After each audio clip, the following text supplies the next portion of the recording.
రాజా,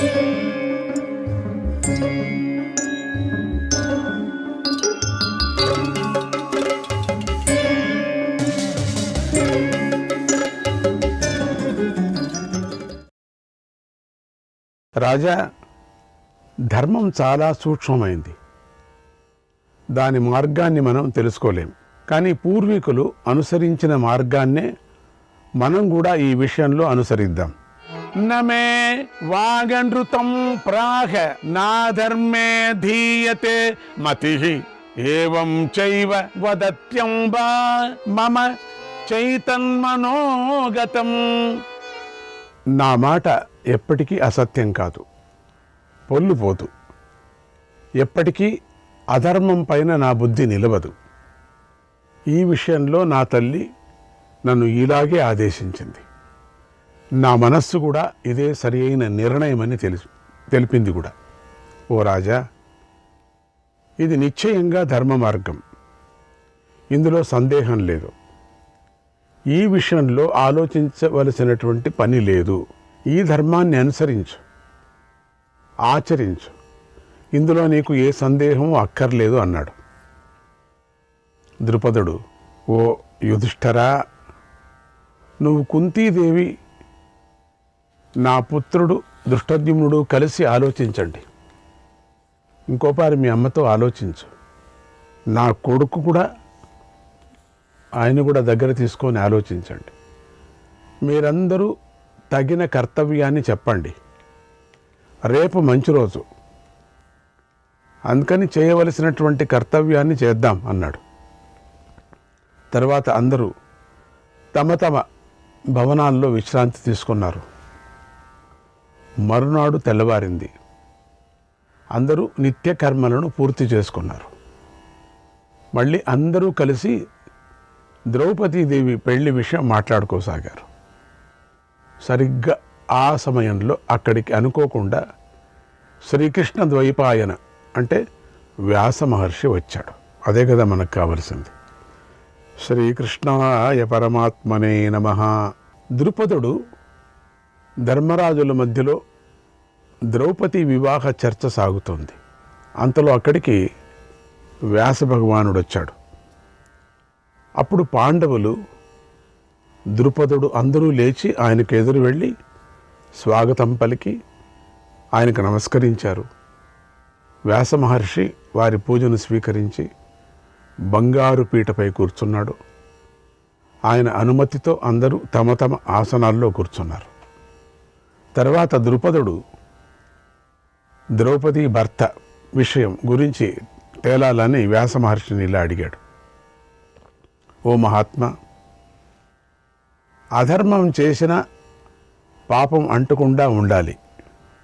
ఒక స్త్రీ చాలామంది పురుషులను భార్యగా ఎలా అవుతుంది? ఒక స్త్రీ చెప్పండి.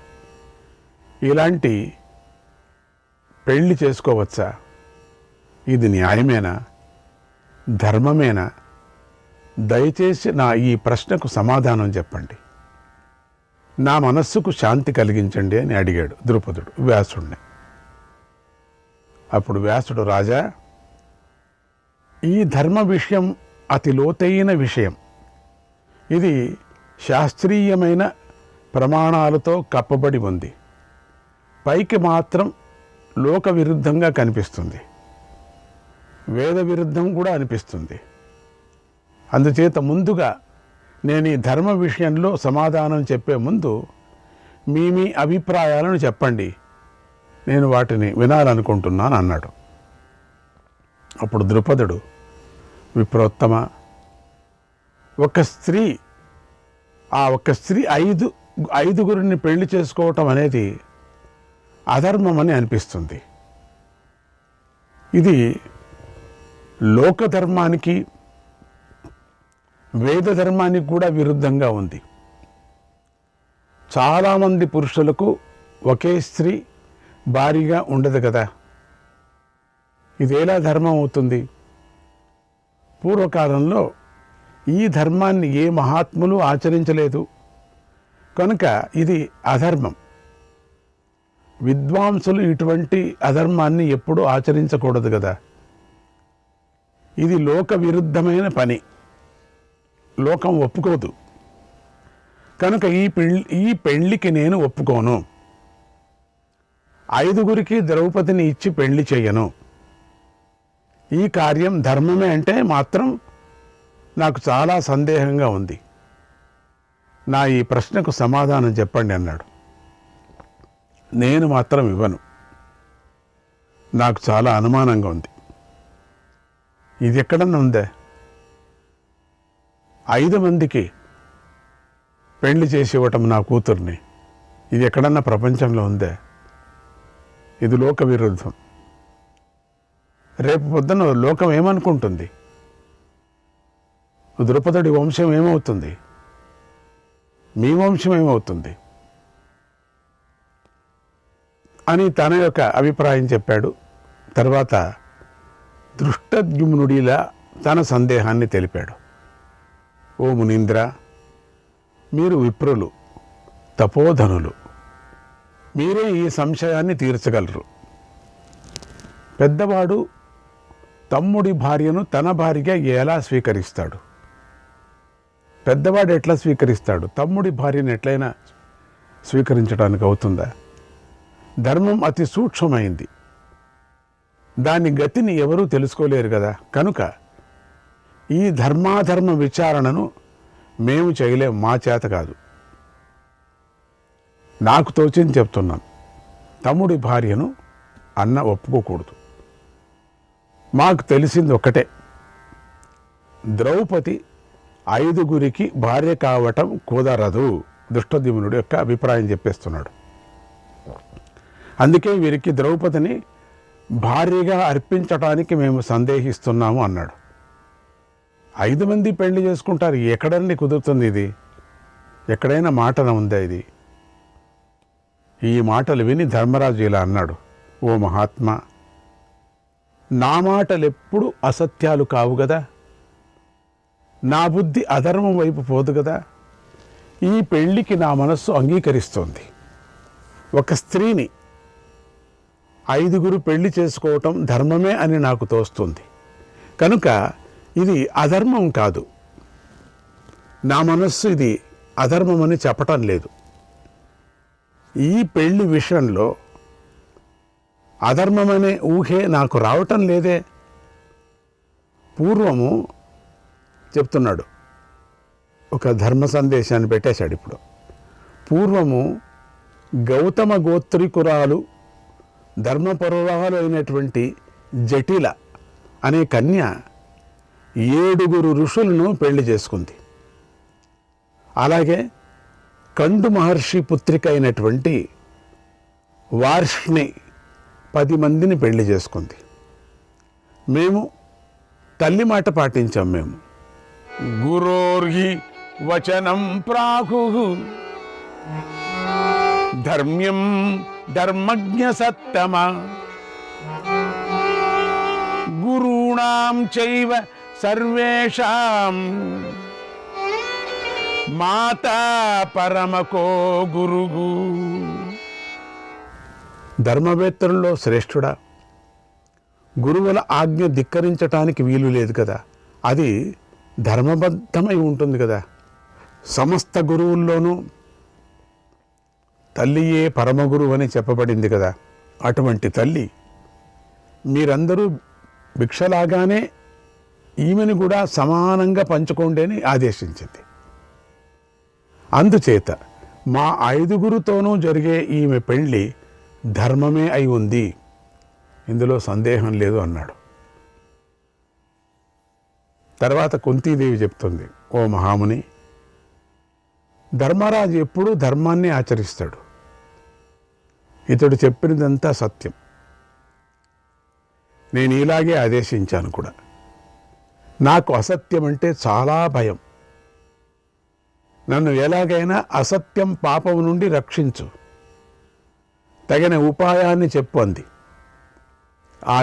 ఆవిడ కథ ఆవిడికి. లేకపోతే నాకు అసత్యం అవుతుంది, నా వచనం భ్రష్టమైపోతుంది, నాకు పాపం వస్తుంది, పాపముక్తుని. అది చూడండి, ఎవరెవరి కష్టం వాళ్ళకి. ఈవిడ ఒకసారి చెప్పిన తర్వాత అంతే, మొదటి నుంచి అట్లే జరుగుతున్నది. ఈ కుంతి మహాతల్లి మొదటి నుంచి అదే మదురు చేసుకొని వచ్చింది. నన్ను అన్యాయం చేయొద్దండి, నా మాట పోనీయకూడదు, 5 జనం పంచుకోవాల్సిందే. వ్యాస మహర్షి అందరి అభిప్రాయాలు విన్నాడు. విని ఇంకెవరిదన్నా ఉందా అంటే ఎవరు మాట్లాడలేదు. ఇలా అన్నాడు, ఓ కుంతి, ఇది ధర్మమే, సనాతన ధర్మమే, కనుక నీకు అసత్య దోషం అంటదు. కానీ ఈ ధర్మము సామాన్యులకు వర్తించదు, జ్ఞాపకం పెట్టుకోండి. అసామాన్యులు మీరు, అసామాన్యులైనటువంటి మానవులకు వర్తించదు. అసలు మీరంతా సామాన్యుల్లాగా మాట్లాడుతున్నారే, నాకు ఆశ్చర్యం అవుతుంది అని అర్థం. ఇక్కడ సామాన్యులు చెప్పుకునేటువంటి మాటలు ఇవంతా. ఇది ఎందుకు వచ్చింది ఈ ప్రశ్న అనే విధంగా మాట్లాడుతున్నాడు ఆయన. ఈ ధర్మం సామాన్య మనుషులకు వర్తించదు, విశేషమైన శక్తి గల వారికి మాత్రమే వర్తిస్తుంది. వాళ్ళ ఇష్టం అది, ఇష్టానుసారంగా శక్తి ఉండేటువంటి వాళ్ళకి వర్తిస్తుంది. ఒక జీవిని చంపచ్చు, మళ్ళీ వాళ్ళు ప్రాణం ఇస్తారు. అదే సామాన్యులు ఆ జీవిని చంపితే పాపం. ధర్మరాజు చెప్పినదంతా ధర్మంగా ఉంది. ధర్మరాజు చెప్పినట్లుగా ఈ పెళ్లి కూడా ధర్మంగానే ఉంది, ఇందులో సందేహం లేదు అన్నాడు. తర్వాత వ్యాస మహర్షి ఆసనం పైనుండి లేచి ద్రుపదుడి చేయి పట్టుకొని రాజభవనంలోకి ప్రవేశించాడు. పాండవులు, కుంతి, ద్రౌపది, దృష్టద్యుమ్నుడు అక్కడే కూర్చొని వారి కోసమే ఎదురు చూస్తున్నారు. ఈలోపు వ్యాస మహర్షి ద్రుపదుడిని భవనం లోపలికి తీసుకొని వెళ్ళి, ఒక స్త్రీకి అనేక మంది పురుషులతో పెళ్లి జరగటం ధర్మమే అని చెప్పి ఈ విషయంలో అతడికి గల సందేహాలను కూడా తొలగించాడు. శ్రీకృష్ణాయ పరమాత్మనే నమః. ఏకాంత ప్రదేశంలో వ్యాస మహర్షి ద్రుపద మహారాజుకు ద్రౌపది పాండవుల పూర్వజన్మ వృత్తాంతాన్ని ఇలా చెప్పాడు. వాళ్ళు ఎదురుకు చెప్పకూడదు, నీకు చెప్తున్నాను విను. ఓ రాజా, పూర్వము నైమిషారణ్యములో దేవతలు ఒక యజ్ఞం చేస్తున్నారు. ఆ యజ్ఞంలో యముడు శామిత్రము అనేటువంటి పని చేయటంలో నియమించబడ్డాడు. శామిత్రము అంటే యజ్ఞంలో పశువుకు ముక్తిని ఇచ్చే పని. యజ్ఞం చేస్తూ ఉంటే పూర్వకాలంలో పశువధ కూడా చేస్తూ ఉంటారు. పశువధ అయి దాన్ని యజ్ఞానికి సమర్పణ చేస్తూ, ఆ పశువును యజ్ఞంలో వేసేవాళ్ళు కాదు, దాని ఏదో భాగం చెప్తారు, దాన్ని వేస్తే తర్వాత అక్కడే ఉండేటటువంటి యముడు మళ్ళీ దాన్ని జీవం వచ్చేటట్టు చేస్తూ, అది యజ్ఞం. ఆ కారణం వల్ల యముడు తాను చేసే అసలు పనినే మానేశాడు. అసలు యముడు ఒక ధర్మ పని చేస్తున్నాడు కదా, ప్రాణులనంతా ఒక చోట తీసుకురావాలి కదా, ప్రాణులను విచారించి వాళ్ళకు ముక్తాముక్తులు అన్నీ చేయాలి కదా, ఆ పని మర్చిపోయాడు. దాంతో ఆయస్సు తీరిపోయినటువంటి ప్రజలు మరణించటం లేదు. యమధర్మరాయి అక్కడ కీ ఇస్తే కదా మరణిస్తారు. అందరూ అట్లే ఉండిపోతున్నారు. అందరూ కిలకిలా నవ్వుతూ జీవించసాగారు. ఎందుకంటే ఆ యజ్ఞము 2 ఏళ్ళు కాదు, 3 ఏళ్ళది కాదు, ఎన్నో ఏండ్లు ఆ యజ్ఞం జరుగుతూ ఉండేది. కేవలం 12 ఏళ్ళు, 16 ఏళ్ళు, 40 ఏళ్ళు అనుకున్నాం, అది కూడా కాదు, ఇంకా ఎక్కువ ఏండ్లు, 100 కొద్ది ఏండ్లు. ఎన్నేళ్ళైనా ఎవరూ చావటం లేదు. భూమిలో హాయిగా సుఖంగా అన్నీ తింటూనే ఉన్నారు. అందరూ పానీయాలు తాగుతూనే ఉన్నారు. ఎందుకంటే యమధర్మ లేడే అక్కడ. కాల నియమం తల్లకిందులైపోయింది. ఈ ఉపద్రవాన్ని చూసి దేవతలు భయపడ్డారు. ఎక్కువైపోయారు జనం. ఆ సమయానికి బ్యాలెన్స్ పరమాత్ముడు చేస్తుంటాడు. మనం అనుకుంటాం, అయ్యోయ్యో ఎంత పెద్ద సునామీ వచ్చిందండి, ఏంటండి ఇట్లయిపోయింది, ఒక ద్వీపమే లేకోకుండా పోయింది, ఎంతమంది ప్రాణాలతో పోయారు అని అంటాం. ఏమిటండి న్యాయమా ఇది? మనకు అట్లా కనపడవచ్చు, పరమాత్ముడి దృష్టిలో న్యాయమే అది. బ్యాలెన్స్ చేస్తున్నాడు. అప్పుడప్పుడు భూకంపం వచ్చి కొంతమంది పోతారు, కొంతమంది అగ్ని ప్రళయం వచ్చి కొంతమంది అంటే కింది నుంచి అగ్ని బద్దలై పర్వతాలు పేలుతాయి, అప్పుడు కొంతమంది పోతారు. భూకంపంతో, సునామీతో, విపరీతమైన వానతో, వాన రాక కరువుతో చిత్రమైనటువంటి ప్రాణాలు పోతున్నాయి. సడన్గా పోతుంది. కొంతమంది సైకిల్ నుంచి పడి చచ్చిపోతున్నారు. అంతే. కొంతమంది కేవలం అట్లా అడుగు వేసి పోతున్నారు. కొంతమంది పైన కొట్టుకుంటూనే పోతున్నారు. ఎంత విచిత్రం. కొంతమందికి ఎక్కువ భోజనం చేస్తూనే పోతున్నారు, కొంతమంది భోజనం లేకనే పోతున్నారు. అంటే ఎవరెవరికి ఎక్కడెక్కడ ఏ ప్రకారంగా ప్రాణం తీయాలో ముందుగా రాసి పెట్టేశారు, దాని ప్రకారం వెళ్ళాలి. సో కాబట్టి ఎవరెవరికి ఎప్పుడెప్పుడు ఎక్కడెక్కడ రాసిందో మనకు తెలుసా? నువ్వు ఇష్టం వచ్చినట్టు తిరుగుతున్నావు కదా, నీకు ఎవరైనా చెప్పారా? కాబట్టి అందరూ పరమాత్ముడు ఎప్పుడు న్యాయమే చేస్తున్నాడు, అన్యాయం చెయ్యడు. అయ్యో ఏమిటండి ఇంత చిన్న వయసులో తీసుకోండి, పరమాత్ముడికి కళ్ళు లేవా, చెవులు లేవా, ముక్కులు లేవా? ఆయనకి అన్నీ ఉండబట్టే ఇది జరిగింది, అది లేకపోతే ఏమేమో అయిపోయేది. అట్లా అనకూడదు మనం. పరమాత్ముడు ఎంతోమందిని పుట్టించాడు, అప్పుడు దేవుడిని తిట్టుకోవద్దు. దేవుడిని ఏం దేవుడు లేదా, ముక్కులు లేవా, ఏం పుట్టించాడు అనకూడదు. మన చేతిలో లేదు, ఇది మాయ అంతే. మనం దీన్ని అనుభవించక తప్పదు. మనమంతా బొమ్మలంతే.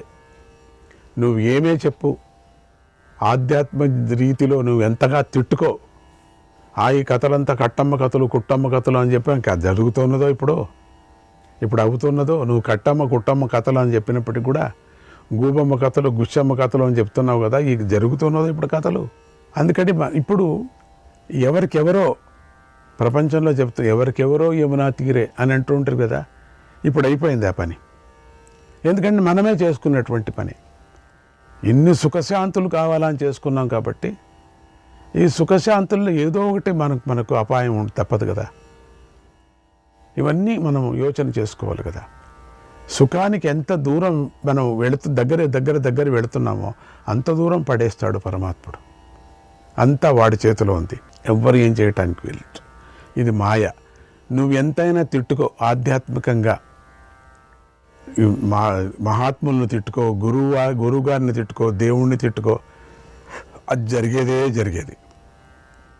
అది జ్ఞాపకం పెట్టుకోండి. చంద్రుడు, ఇంద్రుడు, వరుణుడు, కుబేరుడు, సాధ్యులు, రుద్రులు, వసువులు, అశ్వినీ దేవతలు అందరూ సత్యలోకానికి వెళ్ళి బ్రహ్మదేవుణ్ణి ఇలా ప్రార్థించారు. ఓ దేవా, భూలోకంలో మనుష్యులు పెరిగిపోతున్నారు. ఎందుకంటే యమధర్మరాయ పని లేదు కదా, ఆయనకి వేరే పని అప్పచెప్పుకున్నారు కదా. తనకు తానే పెద్ద యజ్ఞ పశువును బతికించటానికి అక్కడే ఉన్నాడు. ఎన్నో ఏండ్లగా జరుగుతున్నది అది. అక్కడ పనే లేదు. అక్కడ పెట్టినటువంటి తపెళ్ళు, అక్కడ పెట్టినటువంటి పెద్ద పెనాలు అట్లనే ఉన్నాయి అన్నీ కూడా.